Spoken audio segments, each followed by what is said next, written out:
The lord of the copper table said a woman's name on the felt, the way another man would toss down a coin he did not respect, and the whole smoke-filled hall laughed as if it were the finest joke told all winter. Her father died owing me 400 crowns, Corvin Ash said, and he smiled at the table the way a wolf smiles at a snared bird. The debt does not die with him, so the girl settles it. One last hand. If the house wins, and the house always wins, she goes north with Bregan to work it off in his kennels. He let that land. Someone whistled low. If she wins, the debt is cleared and she walks free. Fair, is it not? Fairer than she deserves. I sat 3 seats down with my hood up and my hands loose on the felt, and I said nothing, because I had come to Coldwater to say nothing. I had come to watch. They did not know me. That was the whole point of the ride, 4 days south from Rimehold through the passes with no crown, no cloak of office, no guard riding my flank, only a plain gray traveler's coat and a dead man's name I had borrowed for the road. For 2 years the folk of my border villages had come to my gate thinner each season, and every one of them told the same story with the same shame in their mouths. A debt at the copper table, a debt that grew in the dark, a debt no honest hand could ever pay down. I did not send a magistrate to look into it. Magistrates can be bought, and Corvin Ash of the Ashen Pack had gold enough to buy a magistrate and the horse he rode in on. So I came myself as a stranger, to sit at his table and learn with my own eyes exactly how the thieving was done. I had not expected the thieving to have a face. She stood at the far end of the long table where the deck lived, and she was the dealer, the girl the lord had just wagered like a stack of chips. Eloan, someone had called her when they were still calling her anything at all. She was perhaps 25, in a plain wool dress gone soft and gray with washing, her dark hair bound back off a face that the smoke and the lamplight could not make coarse. She did not weep. That was the first thing I marked, and I mark things for a living. I have spent my whole life at tables of one kind or another, reading the lie under a man's calm before he knows he means to tell it. She did not weep, and she did not beg. She stood very straight with the deck squared in her 2 hands, and she looked at Corvin Ash with a steadiness that a lesser man would have called insolence, and that I, who am not a lesser man, recognized at once as the last dignity of someone who has already lost everything except the way she chooses to stand. "You'll deal your own hanging, girl," Corvin said, pleased with himself. "There's poetry in it." "I'll deal it straight," she said. Her voice was quiet and it did not shake. "That's the only kind of dealing I know." The hall laughed again at that because they thought it a small, brave lie, and I did not laugh, because I heard in it the plainest truth spoken in that room all night. That's the only kind of dealing I know. A woman surrounded by cheats, her freedom on the felt in front of her, and the boast she chose was that she would not cheat. Men lie most about the thing they most wish were true. She had not been lying. Something happened in my chest then that I have no clean word for, and I have looked for the word for a long time since. I will tell you what it was not. It was not the thing the old songs describe, the thunderclap, the falling of the world. I have heard other men speak of the mate bond as a fire or a flood, a force that takes them off their feet. Mine did not take me off my feet. Mine was quieter and far more frightening than that. It was recognition. I looked at a woman I had never seen in my life across a stranger's gambling table, and some part of me older than my name simply said, "There she is. There she is at last," the way you might say it of a door you had been searching a dark house for, the way you say it of something you did not know you had lost until you found it. I had ridden 4 days to read the lies of thieves. Instead, I looked at the one honest face in the hall and understood, with a calm that unsettled me to my bones, that I already knew the shape of it, that I had somehow always known it, that the world had, without asking me, arranged this smoky, wretched room around the small sound of her breathing. I kept my hands loose on the felt. A gambler learns, before he learns anything else, to keep his face when the whole of him has just turned over. "I'll buy in," I said. Corvin Ash looked down the table at me for the first time, and I watched him price me: the plain coat, the road dust, the hood. A drifter. A man with nothing worth taking. He waved a jeweled hand. The stranger has a death wish. Sit then, sit. But this hand is between the girl and the house. You want to lose your coin, you can lose it in the next. I'll wait for the next, I said, and I set a single gold crown on the felt to hold my seat, and I settled back to watch her deal. She dealt beautifully. I want that written down because no one in that room valued it, and it deserves to be valued. Her hands were sure and unhurried, the cards falling in clean arcs, no flourish, no waste, the movement of someone who had been taught by a master and had loved the teaching. Corvin's man Bregan, a heavy, sour creature who smelled of the kennels she was meant to be sent to, took his cards and grinned at her, and she did not look at him. She looked at the deck. She kept her eyes on the honest work in front of her, the way a drowning woman keeps her eyes on the far bank. And I, watching the deck as closely as she did, saw the cheat.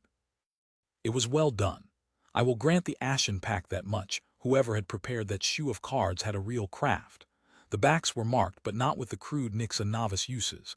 These were shaded, the faintest wash of a darker dye laid into the pattern so that a man who knew the code could read every card's face from its back before it ever turned over. Corvin knew the code. I watched his eyes flick and settle, reading the deck like a page of a book only he could see. Bregan knew it too. The game was not a game at all. They knew her cards and their own. They had known them before she touched the deck.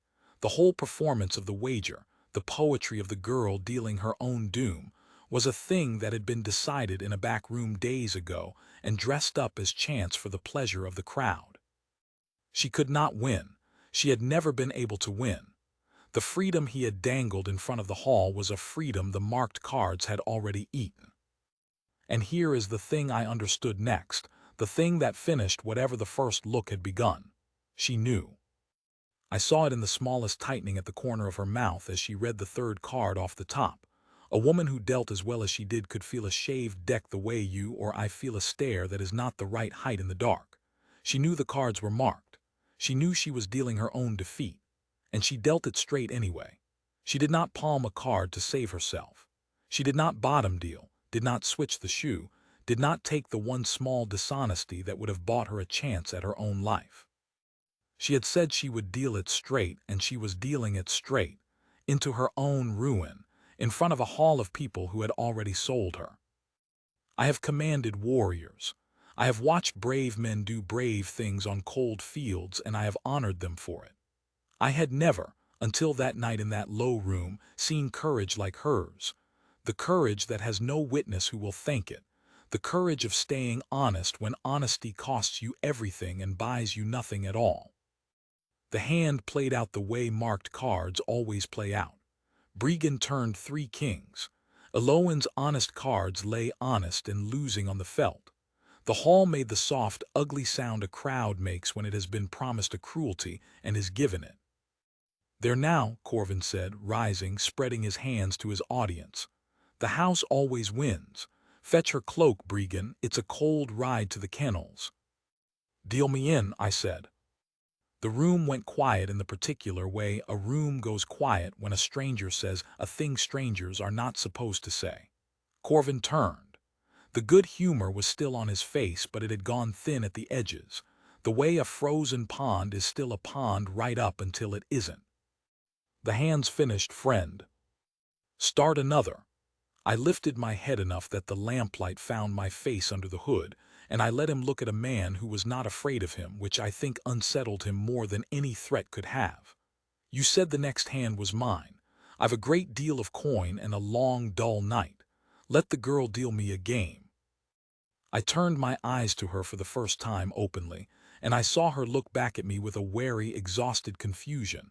A woman who could not imagine why a stranger would spend a copper on her fate. A real game, I said to her, not to him. House stakes. If I lose, you take my purse, all of it. It's heavier than 400 crowns. If I win. I let it hang the way he had let his cruelty hang, so the hall would lean in. If I win, I want the girl's debt in my hand to do with as I please, ledger and all. Corvin Ash was a greedy man, and greed makes even clever men stupid. He looked at my plain coat and thought fool with a full purse, and he looked at his marked deck and thought the house always wins, and both of those thoughts were true, and both of them were about to ruin him. He smiled his wolf's smile and spread his hands. Deal the man his grave, Aloan. She hesitated. It was the smallest thing, a half-breath's pause with the fresh deck squared in her hands, and in it I read her weighing something at real cost to herself. Then she did a thing I did not expect and have never forgotten. She looked at me, a stranger, a drifter who had just offered his whole fortune to a dead man's debt for no reason she could see, and she risked the last of her ruined self to warn me. Sir, very low, barely a movement of her lips meant for me and not the room. Don't play against this house. The cards, her throat worked. Saying it aloud here was the kind of thing that got a girl like her hurt, and she knew it and she said it anyway. The cards are not honest. You'll lose everything you have. Walk out, please. Don't spend your life on a debt that isn't yours. You understand what that was. She had every reason on earth to let me lose. If a rich fool wanted to throw his purse at the house, that purse would settle her father's debt and set her free, and no one in that room but she and the cheats knew the game was rigged. My loss was her freedom, and she warned me anyway, put herself in Bregan's reach to tell a stranger the truth that cost her the one door out of the kennels. She would rather go north into the dark than let an innocent man be robbed on her account. I have been called a hard man to move. Standing armies have not moved me. That whisper moved me, and I felt the moving in my chest like a second heartbeat starting up beside the first, warm and terrible and sure. There she is. The bond did not sing to me. It was quieter than singing. It simply told me in her honest, frightened voice the truth I had already read in her deck, that I had crossed 4 days of snow and found, in the worst room in the north, the only heart in it I would ever want. I know the cards are marked, I said to her softly, only for her, and I watched her eyes widen, shaded backs. He's been reading them all night, so have I. Her breath caught. I let the corner of my mouth lift, the first honest smile I had spent in that room. You warned me at your own cost when you had every reason not to. So now I'm going to spend a little of mine on you. Deal, Eloan. Deal it straight the way you always do, and watch what a straight deal can do to a crooked house. I turned back to Corvin Ash, and I took my second gold crown from my coat, and I set it beside the first, and then I unrolled the leather purse at my belt and let the crown spill out of it across the felt in a heavy golden tide. More coin than that hall had seen in a season, more than 400, more than 4,000, and the crowd made a low, astonished moan and pressed inward, and I watched greed close over Corvin's caution like ice over black water. All of it, I said, against the ledger, one hand. Done, he said, too fast, already spending it in his head. She dealt. Now I have told you the deck was marked, and it was, and a marked deck is a knife that cuts in whichever direction the man holding it decides. Corvin thought he held it. He had held it all night. But there is a thing about a shaded deck that greedy men forget, because they have never once in their lives sat on the losing side of it. A marked deck lies to everyone at the table who can read it. It had been lying to me all night too. And I can read a shaded back as fast as any card sharp between the two seas. Because before I was ever an alpha king, I was a boy in a poor pack learning to survive at exactly these tables, and I never unlearned it. So I knew my cards, and I knew his, and I knew, 3 cards in, that the crooked deck he had built to rob honest men had just handed me, by the pure blind arrogance of a man who could not conceive that his own weapon might turn, a hand that beat the one it was feeding him. I did not win it fast. I want that understood, because there was a lesson I wanted the hall to carry home. I let Corvin Ash build it. I let him read his marked cards and grin and raise. I let him think, as the pot swelled with my gold, that he was fleecing the greatest fool ever to wander into cold water. I let him lean back among his men and enjoy the poetry of it, the drifter about to lose everything to the house that always wins. I let him get all the way to the top of that ladder before I kicked it out from under him. Show, I said. He turned 3 queens, laughing, reaching for the pot. I turned 3 kings, and the laugh died in his throat, and the hall made a sound like the whole room drawing one breath. House always wins, I said quietly, except the house is only as honest as its deck, and your deck, Corvin Ash, is the crookedest thing in a very crooked room. I stood. I was taller standing than any of them had reckoned, and something in the way I stood, I have been told this, makes men go still. You marked this shoe to rob my border folk blind. Every man who ever came to your table came to be cheated. You built a machine to take honest people's freedom and dress the theft up as chance. And tonight you let it read for a stranger and it robbed you. I picked up a card from the spent deck and held it to the lamp, tilting it so the shaded back caught the light, so the whole leaning crowd could see for themselves the darker wash laid into the pattern, the proof they had all suspected and none had dared to name. Shaded. Every card. Look at what he did to you, all of you, every night you sat here and lost and called it luck. The hall looked, and I watched the thing I had ridden south to start. I watched the fear of Corvin Ash crack, in 100 faces at once, into something far more dangerous to a lord than fear. Anger. The slow, terrible anger of people who have just learned exactly how they were robbed. Guards, Corvin said, and his voice was not smooth anymore. Bregan. Touch me, I said, and every wolf outside this hall comes through that door. He laughed, but it was a bad laugh. You've no wolves, Drifter, you rode in alone. I rode in as no one, I agreed, and then I put back my hood. I will not pretend I do not know what my own face does to a room. It is not vanity to say it. It is a tool, like the marked deck, and I had been keeping it in my pocket all night waiting for the moment it would do the most work.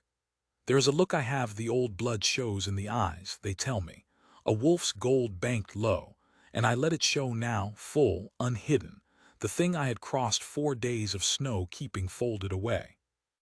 And along the walls of that hall, the men of the ashen pack who had wolf blood of their own felt the weight of an alpha older and deeper than their lords press down on them like a hand on the back of the neck.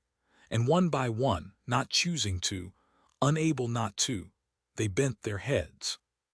I am Kalen, I said into the silence, Alpha King of Rimehold and the Northern Reach. These are my people you have been bleeding. This is my border you have made a nest of thieves. I came to see it with my own eyes, and I have seen it. I looked at Corvin Ash, whose face had gone the gray of old ash, whose men would not meet his eyes. And I have seen how you settle a dead man's debt. I turned to the ledger where it lay chained to the great desk behind him, the black book of the copper table, the accounting of every soul in Coldwater the ashen pack had bound in false debt.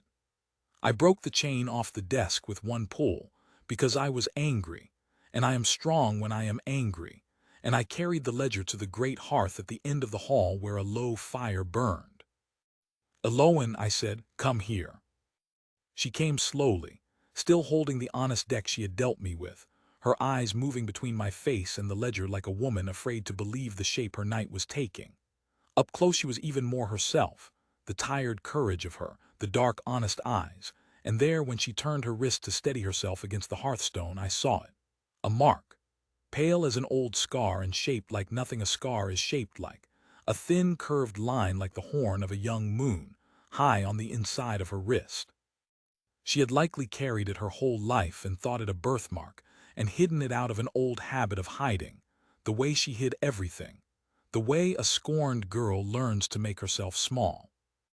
I have such a mark, low on my own wrist, in the same place, in the same shape, worn since birth, and every seer my mother ever brought to the cradle told her the same thing, that it was the half of a bond, and that somewhere in the world a woman carried the other half, and that I would know her when the two halves came near because the marks would answer each other. Mine was warm. It had been warm since she whispered, don't spend your life on a debt that isn't yours. I had thought it the fire. It was not the fire. Your wrist, I said low only for her. May I? She did not have to give it.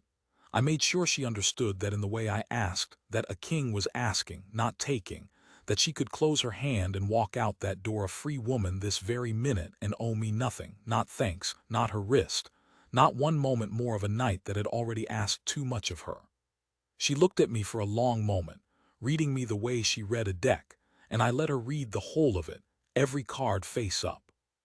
Whatever she found there, she turned her wrist and opened her hand and let me see. I set my wrist beside hers. The two marks woke. It was not a fire and it was not a flood. It was warmth, a clean gold warmth that ran up my arm and settled behind my ribs, and I saw in her face, ran up hers the same, so that her eyes filled and her breath caught and she looked at her own wrist, and then at mine and then at me with an expression I would cross 10 winters to see again. The look of a person who has been told her whole life that she is luckless, worthless, a debt to be settled, and who feels in one moment the whole of that lie fall away. Outside the hall, all at once, the wolves of the northern reach that had followed their king south and waited in the snow lifted their voices in a long silver cry, 100 throats, and the men of the ashen pack shuddered where they stood, and Corvin Ash put his back against his own desk as though the room had tilted. "You are not luckless," I said to her, and I did not lower my voice this time. I let the whole hall hear it, because the whole hall had helped make her believe otherwise and the whole hall could help unmake it. "You were never luckless. You are the only honest hand in a house of thieves, and you have been carrying a dead man's debt with more dignity than every soul in this room combined." And my voice did something I had not planned. It went rough. "And you are the other half of a mark I have carried since before I could speak. I did not ride south looking for you. I did not know to look for you. But I would have crossed the whole world if someone had told me you were at the end of it." "I deal cards," she said barely, as if that were an argument. As if her whole small, ruined life were the reason none of this could be true. "I'm nobody. My father died owing." "Your father," I said, "raised a daughter who would go into the kennels rather than deal a crooked card. Whatever else he owed, he did not owe the world an apology for that." I turned then, and I threw the black ledger of the copper table onto the fire. It caught. 400 crowns of her debt and every false crown of everyone else's went up in one bright roar, the pages curling gold and black, the accounting of 100 stolen lives becoming ash and heat, and the crowd, my people, the bled and cheated folk of Coldwater, surged toward the hearth to watch their bondage burn, and the sound they made was not a moan this time. It was a cheer, ragged and disbelieving and growing, the sound of a town that had just been handed back its own life. "The debts are ash," I said over the roar of it. "There are no debts. There was never an honest debt in that book. Corvin Ash," he flinched at his name, "your hall is forfeit, your marked decks are forfeit, and your welcome in the northern reach is at an end. You'll ride out of Coldwater tonight with what you can carry and nothing more, and you will thank the girl you wagered that you ride out at all, because were she a colder woman I would let this crowd decide you're going instead of me." I looked at the men along the walls, his men, their heads still bent. "Any of you who lived by cheating my people can ride with him. Any of you who wants honest work in an honest hall can stay, and there will be one because I am giving this table to the town." I did not raise my voice for the last of it. I did not need to. The house does not always win. Remember that. Tell it in the passes. The house wins right up until an honest hand deals the cards. They rode out before dawn, Corvin Ash and the worst of his pack, into the snow, with far less than they came with, which was still 400 crowns more than they had left the folk of Coldwater over the years. I did not watch them go. I had watched enough cruel men leave rooms in my life to know it is never as satisfying as you hope. The satisfaction is not in their going, but in what you build after. I turned my back on the door and I built. We stayed a fortnight in Coldwater, Eloan and I, though not the way the loose talk of the hall assumed. I took a plain room at the inn and she kept her own, and I courted her the way my grandfather would have understood the words, slowly, with respect, with my hands to myself and my whole attention hers. I had learned in one night that the bond was real. I was in no hurry at all to learn the woman, because learning her was the finest slow work I have ever done, and I wanted every hour of it. I learned that she laughed rarely and beautifully, and that the first time I made her laugh over nothing, over the way I hold a teacup, apparently, like a man expecting it to cheat him. I felt the sound of it in the mark on my wrist. I learned that her father had been a great card master fallen on hard times, and that he had taught her to deal not because he wanted a gambler for a daughter, but because he wanted her to have one skill that was entirely, unbreakably her own, one thing no man could take from her hands. I learned that she had kept dealing at the copper table after his death, not out of any debt she truly owed, but because if she left, Corvin would have found some other family to bleed, and at her own table she could at least deal honest and give the poor devils a fair count on the one hand that wasn't rigged. She had stayed in the worst room in the north to lose a little more slowly on behalf of strangers. That was who she was. That was who they had called luckless. I learned that she had never in her life been asked what she wanted, and so I asked her constantly, small things and large, until the asking stopped surprising her and started being simply the shape of her days. And I watched a woman who had made herself small her whole life slowly, carefully, take up the room she had always deserved. On the last night of the fortnight, in the emptied hall that was the town's now, with a fire in the hearth where the ledger had burned, I dealt her a hand. I am a fair dealer myself, though not the artist she is, and I dealt it straight, every card face down and honest, and I set the deck aside and put my two hands flat on the felt, and said the thing I had ridden the whole way to Rimehold and back in my mind 100 times to say right. I have a mark that answers yours, I said. The seers would tell you that settles it, that you're my mate, that it's done, that you belong at my side and there's nothing to decide. I don't believe that. A mark tells you who your heart will fit. It doesn't tell you to go. That part is yours and only yours, and it has been taken from you your whole life, and I will not be the last man to take it. I turned over the top card of the honest deck between us. It was the Queen of the North, the highest card in a northern deck, and I had put it there because I am not above stacking a deck when the truth is the thing I'm stacking it with. Come north with me. Not to pay a debt, there's no debt, there was never a debt. Not because a mark says so. Come because I have never in my life met an honest hand, and I would like to spend the rest of it across the table from yours. Deal our whole life straight, alone, the way you deal everything. Marry me. Be my Luna, be my queen. Be the woman who taught a hard old gambler that the house doesn't always win. She looked at the Queen of the North for a long time. Then she looked at me, and there were tears on her honest face, but she was smiling through them, the rare and beautiful smile, and she reached out and turned over her own card without letting me see it first, the way a dealer does, the way only she could. It was the king. She had known it would be. She had felt it in the deck when I squared it, the way she felt everything, and she had let me have my stacked queen and answered it with the truth of her own hands. Straight, she said, I'll only ever deal it straight. And then quieter, the whole of her free at last in two small words, take me north. We rode into Rimehold on the first true morning of spring, and my people came out to meet their king and the woman beside him, and word had gone before us of the honest dealer who warned a stranger at her own cost in the worst hall in the north, so that they did not see a nobody at my side. They saw the story of her, and they cheered her into the gates. I made her my Luna under the old moon window of my hall with the mark on her wrist bare for all to see, answering the one on mine.